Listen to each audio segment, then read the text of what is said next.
All right, let's talk about the Olympics, baby. The Olympics are supposed to be about unity, sportsmanship, and feats of athleticism that make you question if gravity still applies to everyone.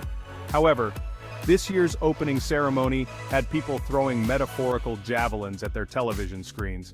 Why, you ask?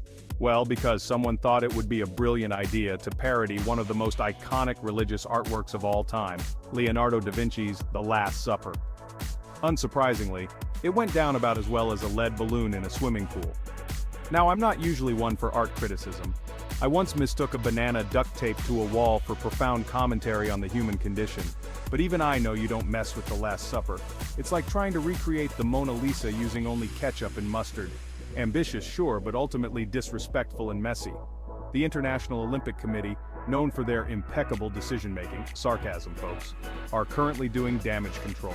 But the question remains, was this a harmless bit of artistic expression or a blatant act of religious insensitivity? Let's dive into this controversy, shall we? Before we grab our pitchforks and torches, let's talk about The Last Supper. Painted by Leonardo da Vinci, a man who could probably build a time machine if he wasn't busy being a genius, it depicts the final meal of Jesus Christ with his disciples. We're talking a big deal in the art world, and an even bigger deal for Christians worldwide.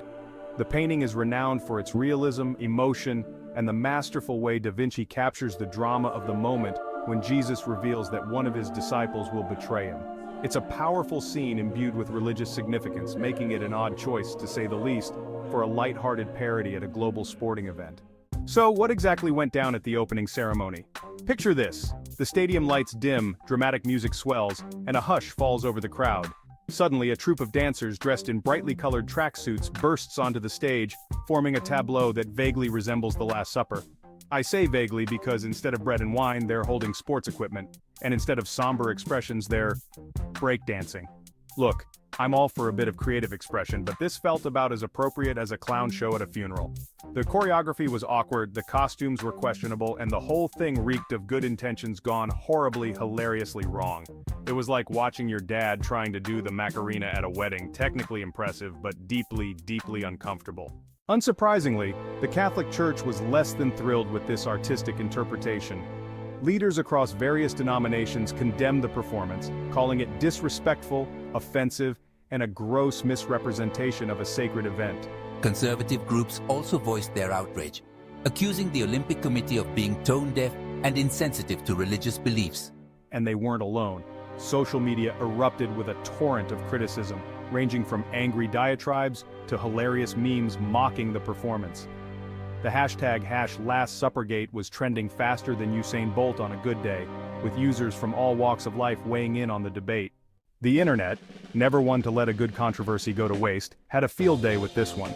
Memes comparing the dancers to everything from confused toddlers to drunken uncles flooded social media feeds. Satirical news sites churned out headlines like, "Da Vinci rises from the grave," "Demands to see manager and Olympic committee announces new event synchronized chalice holding."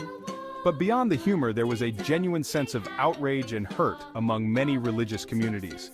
For them, The Last Supper is more than just a famous painting. It's a sacred representation of their faith, and to see it parodied so blatantly felt like a personal attack. So, was this a harmless bit of artistic expression or a step too far? The debate rages on. Some argue that art should be free from censorship, and that the performance was simply a modern interpretation of a classic work.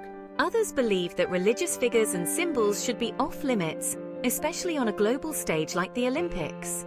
The Olympic Committee, caught in the crossfire, issued a statement expressing regret if the performance had caused any offense, but defending it as a celebration of diversity and creativity. However, their attempt to appease both sides seemed to have the opposite effect, satisfying no one and further fueling the controversy.